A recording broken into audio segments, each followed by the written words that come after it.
Hello friends, welcome to CC knowledge. Guys, ये हमारा lecture number 11 है जिसमें हम लोग देखेंगे काई स्क्वायर टेस्ट क्या होता है हमारा। ठीक है, काई स्क्वायर जो टेस्ट होता है वो बेसिकली हमारा मेजर करता है correspondent difference between theory and observation. ये दो वर्ड आपके सामने आया क्या, एक आया थ्योरी और दूसरा आया ऑब्जर्वेशन। थ्योरी को हम एक्सपेक्टेड कहते हैं। तो दो वर्ड याद रखना है इसमें, काई स्क्वायर टेस्ट में दो वर्ड आएगा, एक आएगा एक्सपेक्टेड वैल्यू यानी एक्सपेक्टेड फ्रीक्वेंसी और एक ऑब्जर्व फ्रीक्वेंसी। ऑब्जर्व फ्रीक्वेंसी वो होता है जो हम एक्सपेरिमेंट के थ्रू लैब में या फिर जो भी होता है, ठीक है, उसके थ्रू हमें मिलता है। ठीक है ना, कौन सा वैल्यू, ऑब्जर्व फ्रीक्वेंसी। और एक्सपेक्टेड फ्रीक्वेंसी क्या होता है कि हम क्या एक्सपेक्ट कर रहे थे और हमें क्या मिल रहा है। जो हमें मिल रहा है वो ऑब्जर्व यानी जो हमें क्वेश्चन में गिवन रहेगा वो ऑब्जर्व फ्रीक्वेंसी, और जो हम एक्सपेक्ट कर रहे हैं वो होता है एक्सपेक्टेड फ्रीक्वेंसी, जो हर क्वेश्चन में आपको फाइंड करना होगा। क्या फाइंड करना होगा आपको, एक्सपेक्टेड फ्रीक्वेंसी। तो फ्रेंड्स यहाँ पे अभी बेसिकली आपको कुछ बता नहीं रहे, बस यहाँ देख लीजिए कि काई स्क्वायर का फॉर्मूला क्या होता है। तो आपको काई स्क्वायर तो समझ में आ गया होगा। काई स्क्वायर में क्या होगा, आपको ऑब्जर्व फ्रीक्वेंसी दिया रहेगा, एक्सपेक्टेड फ्रीक्वेंसी निकालना है और उस पर टेस्ट करना है, बस यही करना है काई स्क्वायर में। ठीक है, बहुत ही सिंपल है, कोई दिक्कत नहीं, क्वेश्चन करेंगे सारा कॉन्सेप्ट क्लियर हो जाएगा। काई स्क्वायर का फॉर्मूला क्या होता है सबसे पहले वो जान लीजिए। Chi square equal to summation observe minus expected का whole square upon expected frequency. मतलब यहाँ पे जिसको शॉर्ट में लिखते हैं summation of O I, observe frequency को क्या लिखे ओ आई, एक्सपेक्टेड को क्या लिखेंगे ई आई अपॉन ई आई, इसका होल स्क्वायर। तो ये हो गया आपका काई स्क्वायर का फॉर्मूला जो आपको याद होना चाहिए, एकदम सिंपल है। ठीक है, इसमें हम दो तरह का टेस्ट अप्लाई करेंगे, एक गुडनेस ऑफ फिट, एक इंडिपेंडेंस ऑफ एट्रीब्यूशन। ठीक है, तो गुडनेस ऑफ फिट में बेसिकली आपको एक तो नॉर्मल मिलेगा और दो चीज़ मिलेगा, एक मिलेगा आपको बाइनोमल डिस्ट्रीब्यूशन और दूसरा मिलेगा पॉइजन डिस्ट्रीब्यूशन। आई थिंक कि आपने सुना होगा यूनिट 4 जब आपने पढ़ा होगा प्रोबेबिलिटी का, तो उसमें आपने एक्सपेक्टेड फ्रीक्वेंसी सुना होगा फ्रेंड्स, सॉरी बाइनोमियल डिस्ट्रीब्यूशन सुना होगा। बाइनोमियल डिस्ट्रीब्यूशन और पॉइजन डिस्ट्रीब्यूशन क्या होता है, पहले इसके बारे में हल्का सा आपको फॉर्मूला से बता रहा हूँ। क्वेश्चन अभी इसका नहीं करेंगे, क्वेश्चन इसका लास्ट में करेंगे जब सारा कॉन्सेप्ट माइंड में आ जाएगा कि इसमें होता क्या है तब। अभी सिर्फ आपको क्या करना है, बस जान लेना है कि बाइनोमियल डिस्ट्रीब्यूशन का फॉर्मूला क्या होता है और पॉइजन डिस्ट्रीब्यूशन को क्या होता है। ठीक है, लेकिन उससे पहले यहाँ पे एक पॉइंट और लिखा हुआ है कि नो एक्सपेक्टेड और theoretical frequency should be less than 5, but if it is less than 5 then regrouping the frequency. अभी तो आपको इस पॉइंट का मतलब बिल्कुल नहीं समझ में आया होगा और ना ही समझ में आएगा जब तक मैं क्वेश्चन में ये चीज़ दिखा ना दूँ आपको। बस इतना माइंड में रखिए कि जो एक्सपेक्टेड फ्रीक्वेंसी आप डाटा बनाएंगे, जैसे चार्ट बनाते हैं ना 10, 15, 20, 25 ऐसे बनाते हैं, हो सकता है कि कोई ये एक्सपेक्टेड फ्रीक्वेंसी लिख रहा हूँ मैं, जैसे ई आई आएगा आपका, मान लीजिए 10, 15, 20, 25, अगर कोई आ गया 4, कोई आ गया 3, तो हमें इन दोनों का रीग्रुपिंग करना होगा। कैसे करेंगे वो क्वेश्चन में देख लेंगे, बस इतना समझ में आ गया ना कि एक्सपेक्टेड फ्रीक्वेंसी अगर 5 से लेस आ रहा है तो रीग्रुपिंग याद रखना है, रीग्रुपिंग वर्ड वो हम क्वेश्चन में करेंगे तो मायने बैठ जाएगा। दूसरा पॉइंट बोला कि in case of binomial distribution, अगर बाइनोमियल डिस्ट्रीब्यूशन आता है तो उसका डिग्री ऑफ फ्रीडम n-1 होता है। पॉइजन डिस्ट्रीब्यूशन आता है आपका क्वेश्चन में गिवन रहेगा डायरेक्टली, तो उसका डिग्री ऑफ फ्रीडम कितना होता है n-2 होता है पॉइजन डिस्ट्रीब्यूशन का। ठीक है, और एक और आता है नॉर्मल डिस्ट्रीब्यूशन, जिसका मैं क्वेश्चन नहीं करना है, पढ़ना नहीं है, बट जान लीजिए कि डिग्री ऑफ फ्रीडम कितना होता है n-3, किसका, नॉर्मल डिस्ट्रीब्यूशन का। फ्रेंड्स देखिए, ये हमारा है फॉर बाइनोमियल डिस्ट्रीब्यूशन के लिए एक्सपेक्टेड फ्रीक्वेंसी निकालने का फॉर्मूला, और ये फॉर पॉइजन डिस्ट्रीब्यूशन निकालने का फॉर्मूला। अभी बस फॉर्मूला मैंने लिखवाया है, ये क्वेश्चन करेंगे तब आपको 100% समझ में आएगा। अभी बस फॉर्मूला देख लीजिए कि क्या है। एक्सपेक्टेड फ्रीक्वेंसी बाइनोमियल डिस्ट्रीब्यूशन जब हो तो एन पी होता है और ये भी एन पी होता है, ठीक है ना, लेकिन इसका जो प्रोबेबिलिटी का फंक्शन फार्मूला है और यहाँ पे जो प्रोबेबिलिटी का फार्मूला है ये अलग होता है। ठीक है, बाइनोमियल डिस्ट्रीब्यूशन में प्रोबेबिलिटी होता है एन सी आर पी की पावर आर क्यू n-r। अब इसको याद कैसे रखेंगे, सबसे पहले आपके माइंड में एक 3 वर्ड आना चाहिए, क्या, 3 लेटर एन पी क्यू। सबसे पहले ये लिख देंगे एन पी क्यू, क्लियर है, एन पी क्यू। उसके बाद बस एक याद करिए एन सी आर, जो नीचे है वो यहाँ पे और जो इन दोनों का सब्ट्रैक्शन उसके पावर में, बस ऐसे याद करने का। ये ट्रिक है, अपना अपना ट्रिक है, अब आप जैसे मन वैसे कर सकते हैं, जो नहीं कि मेरा इंस्ट्रक्शन फॉलो करिए। अगर आपको लगता है किसी और तरीके से याद हो सकता है वैसे याद करिए। मैंने ऐसे किया है कि एन सी आर, आर यहाँ तो आर यहाँ पे आ गया, एन में से आर घटा दिए, तो एन पी क्यू याद रखें, जो यहाँ है वो यहाँ, इन दोनों का डिफरेंस यहाँ, क्लियर। ये था आपका बाइनोमियल डिस्ट्रीब्यूशन का एक्सपेक्टेड फ्रीक्वेंसी निकालने का फॉर्मूला। अब आता है for Poisson distribution. Poisson distribution के लिए क्या होता है, प्रोबेबिलिटी एन तो आपका वो दिया जो रहेगा ना, क्या कहते हैं, पॉपुलेशन का साइज सैंपल जो क्वेश्चन दिया रहेगा जिस पे वर्क हो रहा होगा, जिस पे ऑब्जर्व जिस पे निकाल रहे होंगे, तो वहाँ से पता चल जाएगा कैपिटल एन क्या होगा। ठीक है, अभी बस ये देखिए कि यहाँ पे पी एक्स और पी आर में क्या चेंजेंगे। पी आर इसका समझ में आ गया बाइनोमियल डिस्ट्रीब्यूशन का। अब पॉइजन डिस्ट्रीब्यूशन पी एक्स समझ में आ रहा है आपको, क्या हो जाएगा, ये होता है ई की पावर माइनस लैम्डा, लैम्डा की power x by x factorial, factorial x. अब आप बोलेंगे कि यहाँ पे लैम्डा क्या है फ्रेंड्स, याद देखिए, याद कर लीजिए एकदम, ई की पावर माइनस लैम्डा, लैम्डा की power x upon x factorial. Lambda का जो फॉर्मूला होता है वो होता है एन पी, ठीक है, एन पी। और आप चाहें अब बोलिएगा कि यहाँ पे P क्या है, Q क्या है, तो वो सब आपको पता चल जाएगा जब क्वेश्चन करेंगे। P और Q जो है, आप सपोज करिए कि एक लड़का है एक लड़की है, उसी के बारे में सारा ऑब्जर्व और एक्सपेक्टेड निकालना है, तो दोनों का प्रोबेबिलिटी क्या हो जाएगा, एन P और Q का।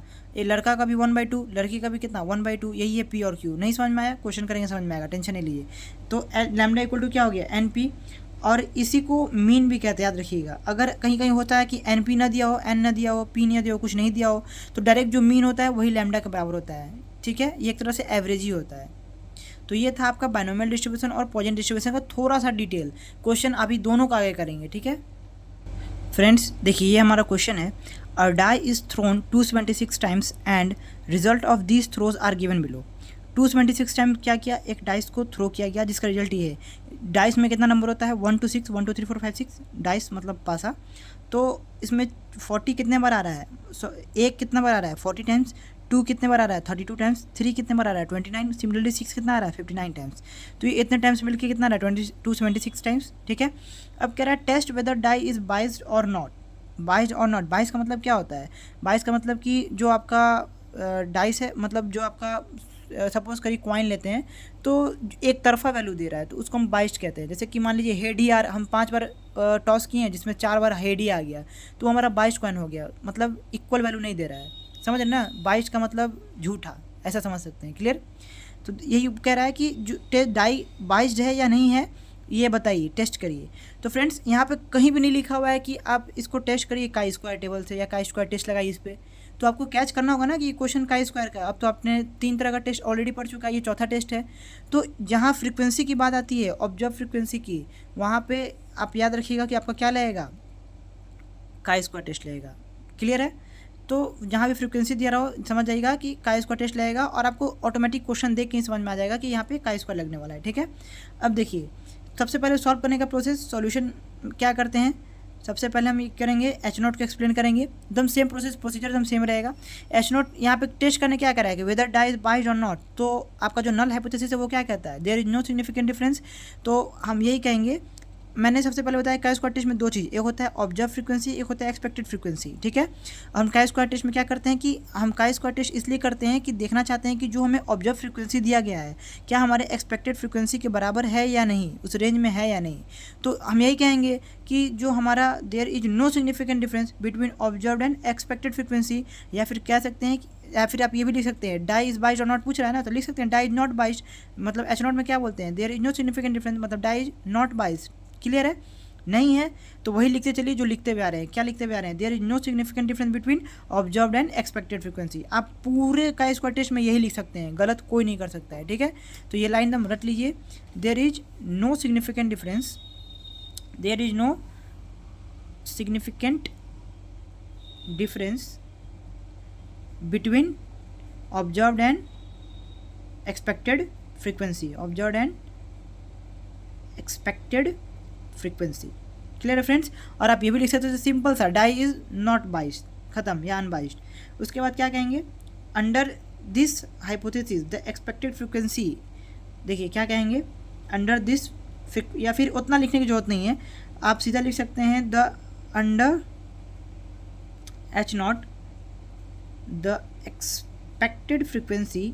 हम एक्सपेक्ट क्या करते हैं, वही हमको फाइंड करना है, यही तो हम कर रहे हैं काई स्क्वायर में, ई आई फाइंड करना है। क्यों, क्योंकि काई स्क्वायर का फॉर्मूला ही होता है, ऑब्जर्व में से एक्सपेक्टेड को घटाते हैं, तो हमें क्या करना होगा, एक्सपेक्टेड को फाइंड करना होगा। तो एक्सपेक्टेड फ्रीक्वेंसी क्या हो जाएगा, कैसे निकलेगा, आर एज। देखिए जब डाटा आपका ये दिया हुआ है तो इसका जो एक्सपेक्टेड निकलेगा वो डायरेक्टली आप इसका मीन निकाल सकते हैं। जैसे कि ई आई निकालने के लिए क्या करेंगे, हम सारे वैल्यूज़ को जोड़ के उतना टाइम्स कर देंगे। आपको ऑलरेडी दिया हुआ है 276 टाइम्स, तो 276 बाई नंबर ऑफ कितना है 1 to 6 होता है, तो 6 करिए तो ये आपका ई आई आ जाएगा 46। ये आपका क्या आया, एवरेज आया फ्रेंड्स, ठीक है। अब क्या करेंगे ना, एवरेज वैल्यू है ना, तो हम यही मान लेते हैं कि हमें जितना भी ऑब्जर्व फ्रीक्वेंसी मिला उन सभी का एक्सपेक्टेड क्या, एक्सपेक्टेड फ्रीक्वेंसी क्या होना चाहिए था, इतना होना चाहिए था। तो इसको लिख लीजिए, ओ आई आपको कितना दिया हुआ है 40, 32, 29 ये प्रोसेस है, ये मैं नहीं कर रहा हूँ फ्रेंड्स, ये आपको माइंड में बैठा लेना है। इसके बाद भी क्वेश्चन जो आएगा उसमें भी एकदम सेम काम करना होगा, कोई चेंजिंग नहीं, ठीक है। और जिसमें चेंजिंग आएगा बाइनोमियल में, पॉइजन में, उसमें मैं बताऊंगा अभी। या फिर किसी का रेशियो दिया रहेगा, मतलब वो चीज़ अगर बोल देगा कि उसका एक्सपेक्टेड ये है, तब वैल्यू चेंज होगा। नहीं तो एक्सपेक्टेड फ्रीक्वेंसी ऐसे ही निकालेंगे, जो फ्रीक्वेंसी ऑब्जर्व दिया रहेगा उसका एवरेज निकाल लेंगे, तो हमें क्या मिल जाएगा, EI मिलेगा। और सारे ऑब्जर्व का EI वही मान लेंगे। और कब EI सारा वही नहीं मानेंगे, ये हम बताएंगे दूसरा क्वेश्चन में, ठीक है, जब वो कुछ अलग डिटेल दिया रहेगा। तो ये आपको लिख दीजिए 29, 59, 57, 59, ये वैल्यू हमने क्या किया, एज इट इज लिख दिया ऑब्जर्व फ्रीक्वेंसी। अब हमारा एक्सपेक्टेड फ्रीक्वेंसी क्या होना चाहिए था, 46 होना चाहिए था। सारे पे 46, सारे पे 46, मतलब हमें सारा इतना इक्वल सेम, इस सारे को जोड़िएगा तो आई थिंक कि आपका 276 आना चाहिए। और क्यों, क्योंकि इन सारे इस एवरेज ही है ना इसका, इसको मतलब सारे का एवरेज हम मान लिए कि एक्सपेक्टेड 40 की जगह 46 आना चाहिए था, 32 की जगह ये भी 46, इन सभी को जोड़िएगा तो यही चीज़ आएगा। यही एक्सपेक्टेड कहता है कि जो ऑब्जर्व आ रहा है और जो एक्सपेक्टेड मान है वो इक्वल है या नहीं, वही बोल रहा है यहाँ पे दिखाने के लिए। तो हम EI क्या करेंगे, एकदम सब का वही मान लेंगे। एकदम ये प्रोसेस याद रखिए। अगर कोई डाटा नहीं दिया हुआ है तो फ्रीक्वेंसी जो गिवन है उसका आप एवरेज निकालिए और सारे का सेम लिख दीजिए, कोई दिक्कत नहीं, और कुछ नहीं करना है, ठीक है। उसके बाद डायरेक्ट क्या करते हैं, हमें काई स्क्वायर फॉर्मूला पता है कि क्या होता है। काई स्क्वायर क्या होता है, summation of OI minus EI का होल स्क्वायर अपॉन EI, यही तो होता है फ्रेंड्स। तो हमें क्या करना पड़ेगा, सबसे पहले क्या निकालना पड़ेगा, summation of OI minus EI का होल स्क्वायर, ठीक है। तो आप क्या करेंगे ना कि जहाँ पे ये दोनों डाटा लिख रहे हैं ना फ्रेंड्स, वहीं पे एक और डाटा लिख लीजिएगा। क्या लिख लीजिएगा, OI माइनस EI का होल स्क्वायर। अब क्या करिएगा, 40 माइनस 46, ऐसे 40 माइनस 46 का होल स्क्वायर, 32 माइनस 46 का होल स्क्वायर। सिमिलरली क्या करिएगा, 59 माइनस 46 का होल स्क्वायर। तो आपका एक नया डाटा बनेगा ना। कैसे कर रहे समझ में रहा है, OI माइनस EI, 40 माइनस 46, फिर 32 माइनस 46, ऐसे हमें एक वैल्यू मिलते जाएगा। और वो वैल्यू क्या मिलेगा, जब इसका स्क्वायर करिएगा तो मिलेगा 36, ये मिलेगा 196। सिमिलरली जो थर्ड वाला रहेगा उसका मिलेगा 289, 169, 121 और 169। ये आपका क्या मिला, OI माइनस EI का स्क्वायर मिल गया। लेकिन फार्मूला में क्या चाहिए, समेशन, तो इन सभी को क्या करेंगे, जोड़ देंगे। तो समेशन निकालने के लिए क्या करना पड़ेगा, ऐड करना पड़ेगा। तो जब इन सभी को आप ऐड करिएगा तो आई थिंक आपका आएगा 980, ठीक है। ये कैलकुलेटर से करना है आपको। ये आपका क्या निकला, summation of OI minus EI का होल स्क्वायर, क्लियर है। अब फार्मूला के अकॉर्डिंग क्या होता है, लिखा है मैंने already, summation OI minus EI का होल स्क्वायर अपॉन EI, ये कितना है 46। अब जब इसको आप सॉल्व करिएगा तो 21.3043 आएगा। ये आपका क्या निकला, काई स्क्वायर कैलकुलेटेड, बस सेम चीज़, काई स्क्वायर कैलकुलेटेड ये निकल गया ना 21.3043। अब क्या करेंगे, वही जो चार्ट देखते हैं, अब काई स्क्वायर का चार्ट देखेंगे, किस लिए, टैबुलेटेड वैल्यू के लिए। फ्रेंड्स हमने काई स्क्वायर कैलकुलेटेड तो निकाल लिया अपना 21.3043। अब आप बोलेंगे काई स्क्वायर टेबुलेटेड जैसे देखते थे हम लोग, वो जो फिगर आता था वो या फिर जो डाटा था उसमें देखते थे ना, tabulated value level of significance से मैच करते थे या फिर डिग्री ऑफ फ्रीडम से मैच करते थे, न्यूमरेटर का डिनोमिनेटर का। तो इसमें क्या करेंगे, इसमें भी बस डिग्री ऑफ फ्रीडम, जो आपका डेटा दिया हुआ है डिग्री ऑफ फ्रीडम निकाल लेंगे। यहाँ से 6 डेटा है ना, तो 6 - 1 5 हो जाएगा आपका degree of freedom, n-1 6 size है तो n-1 5 आपका डिग्री ऑफ फ्रीडम हो गया। और उसके बाद आपका लेवल ऑफ सिग्निफिकेंस नहीं दिया हुआ तो 0.05 मान लेंगे, ठीक है। तो फ्रेंड्स एक इंपॉर्टेंट बात यह है कि आपका जो वैल्यू रहेगा, जिस पे आपको वैल्यू चाहिए डिग्री ऑफ फ्रीडम पे, मतलब यहाँ पे 5 पे चाहिए आपको वैल्यू का इसका टेबलेटेड का, तो वो क्वेश्चन में गिवन रहेगा। चाहे आपके एग्जाम में आए, सेशनल में आए, सेमेस्टर में आए, टेस्ट में आए, कहीं भी आए, आपका वो वैल्यू डायरेक्ट गिवन होगा। आपको ना देखना पड़ेगा ना याद करना पड़ेगा, क्योंकि एग्जाम में तो आपको एक चार्ट पूरा निकाल कर नहीं देगा ना कि आपको खोजना पड़ेगा कि हाँ यहाँ आपको एग्जाम में वैल्यू दिया रहेगा। जस्ट लाइक दिस, देखिए यहाँ ये क्वेश्चन ही का पार्ट है। तो chi square tabulated, level of degree of freedom कितना पे, 6 - 1 5 पे, और लेवल ऑफ सिग्निफिकेंस 0.05 पे, ऐसे दिया रहेगा। क्या दिया रहेगा, 11.7 ऐसे करके आपको दिया रहेगा, 11.07 ऐसे करके आपको वैल्यू दिया रहेगा क्वेश्चन में, आपको देखना भी नहीं पड़ेगा। लेकिन मैं फिर भी आपको यहाँ पर रख देता हूँ, अगर आप स्क्रीनशॉट लेना चाहें तो ले सकते हैं। जैसे कि डिग्री ऑफ फ्रीडम कितना हो जाएगा, यहाँ पे 5 हो जाएगा, 6 है तो, और 0.05 पे कितना आ जाएगा, 11.070। तो मैं बस आपको देखना बता दिया। तो आपका अब क्या करेंगे, कंपेयर कर लेंगे जो गिवन रहेगा। ये एग्जाम में गिवन रहेगा, आपको टेंशन नहीं लेना है। तो यहाँ पे कौन बड़ा है, कंक्लूजन में क्या लिखेंगे, कंक्लूजन में लिखेंगे कि हमारा का स्क्वायर कैलकुलेटेड कितना है 21 है और टेबुलेटेड कितना 11, यानी का स्क्वायर कैलकुलेटेड आपका ग्रेटर है किससे, का स्क्वायर टेबुलेटेड से। तो आपका नल हाइपोथेसिस क्या हो गया, rejected, H not is rejected, दोनों क्या हो गया, रिजेक्टेड हो गया। हेंस क्वाइन इज क्या था हमारा, बाइस्ड था, झूठा था।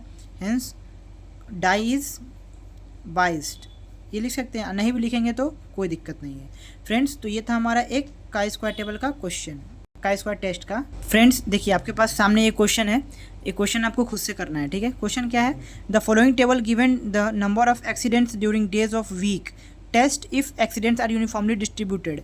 ये डेज दिया हुआ है, ये नंबर ऑफ एक्सीडेंट दिया है, यानी कि ऑब्जर्व फ्रीक्वेंसी आपको दिया हुआ है, ये ऑब्जर्व हो गया, ठीक है। एकदम सेम क्वेश्चन है फ्रेंड्स। सबसे पहले आप एच नोट में लिखेंगे कि आपको कन्फ्यूजन होगा कि यहाँ तो लिखा हुआ test if accident are uniformly distributed, test करने का है ना, तो एच नोट में बोल देंगे कि हाँ एक्सीडेंट क्या यूनिफॉर्मली डिस्ट्रीब्यूटेड है, एक्सीडेंट्स आर यूनिफॉर्मली डिस्ट्रीब्यूटेड। अगर आपको नहीं समझ में आ रहा क्या लिखना है तो मैंने क्या बताया, का स्क्वायर का कोई भी क्वेश्चन हो आप उसमें लिख सकते हैं, there is no significant difference in the observed and expected frequency, आप ये भी लिख देंगे, कोई गलत नहीं होगा, ठीक है। चलिए मैं इसका आपको हल्का सा सॉल्यूशन दिखाता हूँ। ये देखिए एच नोट क्या होगा, एक्सीडेंट्स आर यूनिफॉर्मली डिस्ट्रीब्यूटेड लिख दिया, under H note expected frequency क्या हो जाएगा, उसका मीन मैंने बोला था, और कुछ डाटा नहीं दिया हुआ है तो उसका मीन निकाल दिया 84 बाई इन सभी को जोड़ के अपॉन 6 14 आ गया। अब सेम क्या करेंगे, का स्क्वायर के लिए हमें क्या चाहिए, ओ आई और ई आई चाहिए ना, तो ये आपका ओ आई हो गया जो ऑब्जर्व फ्रीक्वेंसी दिया हुआ है, ई आई क्या हो जाएगा, सबका क्या हो जाएगा 14 हो जाएगा जैसे इसमें हुआ था, है ना। उसके बाद वही ओ आई माइनस ई आई स्क्वायर का एक डाटा बना लेंगे। देखिए ओ आई माइनस ई आई स्क्वायर मैंने बना लिया, उसके बाद का स्क्वायर का फॉर्मूला आके आप खुद से इसको सॉल्व कर लेंगे, ठीक है। और बताएंगे कमेंट में कि आपका का स्क्वायर का जो सेकंड क्वेश्चन है वो एक्सेप्ट हो रहा है या फिर रिजेक्ट हो रहा है, ये कमेंट में आपको ज़रूर बताना है फ्रेंड्स। देखिए अब हमारे पास एक इंपॉर्टेंट क्वेश्चन है, क्वेश्चन नंबर 53 करते हैं, एक वर्कबुक का अच्छा क्वेश्चन है ये। इन द एक्स, मैंने आपको कहा था ना एक क्वेश्चन में कि आपको एक्सपेक्टेड फ्रीक्वेंसी हर बार वैसी नहीं निकालना है कि जो आपका ऑब्जर्व फ्रीक्वेंसी दिया उसी का एवरेज निकाल के सबका एक्सपेक्टेड फ्रीक्वेंसी हम क्या कर दे रहे थे, सेम कर दे रहे थे। लेकिन सारे केस में वो नहीं होगा, कुछ में कंडीशन भी लगाया था। देखिए क्या लगा रहा है यहाँ पे, ये क्वेश्चन मैंने क्यों लिया है। In the experiment on P breeding the following frequency of seeds were obtain, ठीक है। क्या यहाँ पे हमें कुछ ऑब्जर्व फ्रीक्वेंसी मिला जब हमने क्या किया, इस पर एक्सपेरिमेंट किया पी ब्रीडिंग। तो राउंड एंड येलो का कितना मिला 315, रिंकल एंड येलो का कितना मिला 101, राउंड एंड ग्रीन कितना मिला इतना, और रिंकल एंड ग्रीन कितना मिला 32। इन सभी को जब टोटल को जोड़ेंगे तो कितना मिल रहा है 556 मिल रहा है, ठीक है। अभी तक कुछ नहीं, बस क्वेश्चन में एक्सपेरिमेंट हुआ जिससे हमको ऑब्जर्व फ्रीक्वेंसी मिल गया, इतना समझिए, ठीक है। अब क्या कह रहा है, theory predicts that the frequency should be in proportion, कह रहा है कि theory predicts that the frequency, मतलब जो आपका एक्सपेक्टेड फ्रीक्वेंसी होना चाहिए, यहाँ वो कंडीशन दे रहा है, खुद से दे रहा है, आपको इसका एवरेज निकाल के नहीं कर लेना जैसे पिछले क्वेश्चन में किए, नहीं। यहाँ कह रहा है कि theory predicts that the frequency should be in proportion 9:3:1।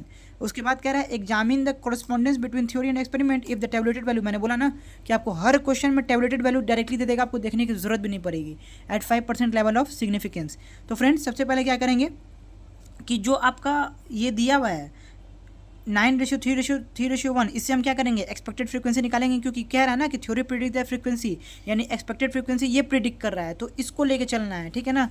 Ratio तो आपको सॉल्व करने आता है बचपन से, नहीं आता है अभी करेंगे समझ में आ जाएगा। सबसे पहले हम क्या कह देंगे, हमारा एच नोट कह देंगे frequency should be in proportion, जो कह रहा है कि क्या थ्योरी जो प्रिडिक्ट कर रहा है फ्रीक्वेंसी वो सेम होगा तो हम कह देंगे, या फिर आप वही लिखिए there is no significant difference in the observe frequency and expected frequency, वही लिखिए, कोई दिक्कत तो आप वो भी लिख सकते हैं फ्रेंड्स, ठीक है, समझ गए ना। या फिर लिख सकते हैं frequency should be in proportion, दो जो दिया हुआ है, ये हमारा एच नोट हो जाएगा।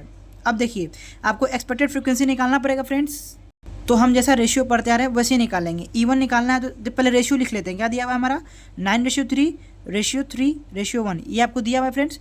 तो अब आपको ये आपको E1 देगा, ये आपको E2 देगा, ये आपको E3 देगा, ये आपको E4 देगा। तो E1 के लिए क्या करना होगा, पहला का जब रेशियो निकालते हैं तो जो निकालते हैं वो लिखिए, उसके बाद टोटल का सम लिखिए, 9 + 3 + 3 + 1 कितना हो गया 16 हो गया, 16 लिख दिए। टोटल ये जो सारा ऑब्जर्व्ड है उसका टोटल कितना है 556, तो टोटल से मल्टीप्लाई कर देंगे तो हमें ये मिल जाएगा E1, जिसका वैल्यू आएगा आपको 312.75 कैलकुलेटर से।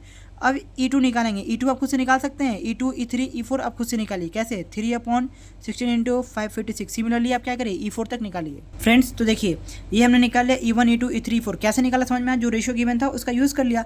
E2 और E3 सेम होगा क्योंकि तीनों का रेशियो कितना है, 3 और 3 है, तो 104.25 104.25 ऐसे निकाल लिया हमने E1 से लेके E4 तक। और एक्सपेक्टेड फ्रिक्वेंसी निकालते ही हमें क्या करना होता है, फॉर काई स्क्वायर क्या कहेंगे, फॉर काई स्क्वायर कैलकुलेटेड हमें क्या चाहिए, OI चाहिए और EI चाहिए। बस ये लिख दीजिए।